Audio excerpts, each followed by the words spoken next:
Hey folks, welcome back to Gaming Garbage. Today I just want to go over a piece of history and I think that captured kind of the wonder and the betterment of the games industry.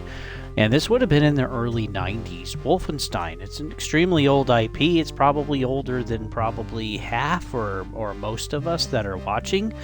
And I actually remember this as a young kid. Couldn't play, but I watched someone play. And I ended up playing it a little bit later. But again, this was just on PC. This was before PlayStation 1 came out, and it had been almost a decade since the NES had been out from Nintendo. And yeah, I'll just kind of show this. And again, it's not overly a big game, right? There's basically 6 chapters. But the thing that's cool is that this is also really small, but the encapturement of what you're doing was pretty good. And very simple, very basic graphics we're talking, and doesn't even look like you can't look up, you can't look down, it's literally just straight. And I remember actually a lot of games actually being like this, including like Star Wars Dark Forces, or even the old Marathons. For those of you that don't know, Marathon is also a really old IP. It's over 30 years old. And yeah, I just kind of forget this style of game, just how simple it is, how the focus is your experience. And I feel like a lot of gaming today, it's just focused on how much more they can get out of you, how expensive they can push the cost, you know, the early access and the microtransactions and battle passes. It's just getting absurd, really, on how much they're pushing all of this. And we're kind of just getting away. And even the remakes, okay, like Halo Remake, still doesn't quite capture and embody what original Halo was back in 2001. And so, yeah, we are even missing the translation for a lot of games, even when they're remastered or remade.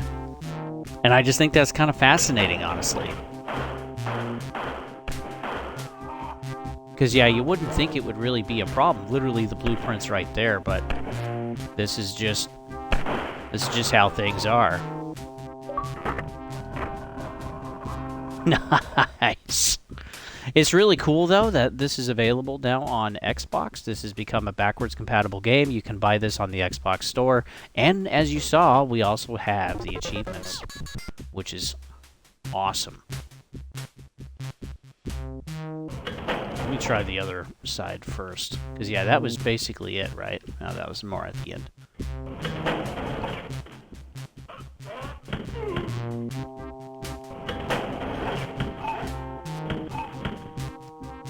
Yes, you can kill animals in the game. There's also, you can't, like, hold other weapons. Your weapon just upgrades. So, like, there's a lot of things that are extremely different compared to today, like what we would be used to.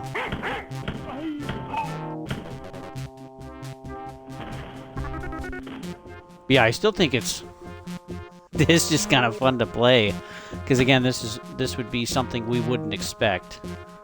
And yeah, again, a lot of people would not care about, but something that they did care about back then was the experience for the player.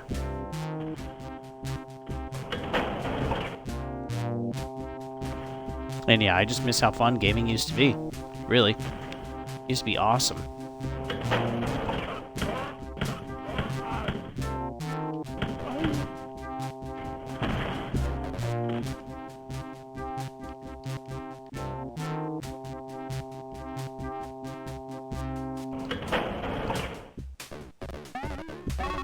Yeah, it's even so basic. You can't increase how fast you can turn around or spin. You can't. There's no attachments. It's literally just you controlling and taking the shots and getting through the level.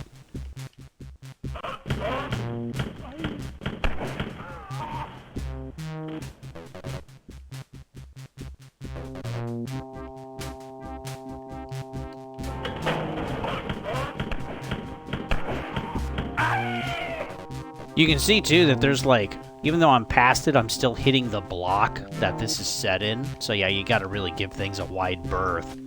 Like, we kind of forget sometimes, I think, how far gaming has come.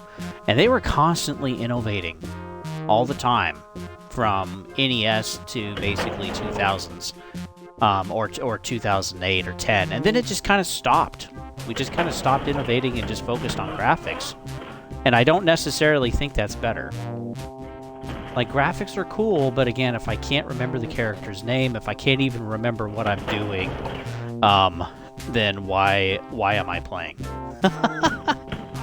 That's kind of my thoughts on the whole thing. I gotta say, too, I am not a fan of the censorship. It's not that I agree with everything that I see in a video game. I certainly do not. But what I also even more so don't agree with is that companies think that they should censor stuff, or that governments think they should censor stuff to protect people's minds regardless of age. And, you know, this kind of goes back to also the age verification. Is that, you know, we're now leaving up to some of the governments in some places, like the UK and Australia, to dictate, you know, what people should see in a video game. And this is also ESRB too. This is before ESRB, if I'm thinking correctly, Wolfenstein. But yeah, we just have more control and less ability to tell stories and to share things. And I understand things are politically charged. More so than ever before. But the thing that I think we're missing is that we are forgetting why things happened in the past, and we're not doing anything to really tell those stories, or even to look at that part of history so that we don't repeat it again. And unfortunately, we are working on repeating some stuff, which I think is not good for anybody involved. Oh, I just looped back around. All right.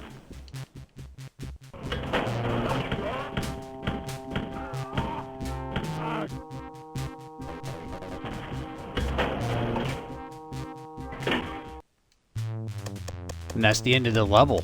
That's kind of how a level is. Again, it's not like anything amazing, but, you know, that whole level was roughly 7 minutes.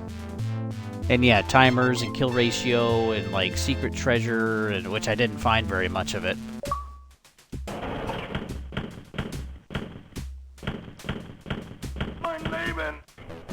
My Leben.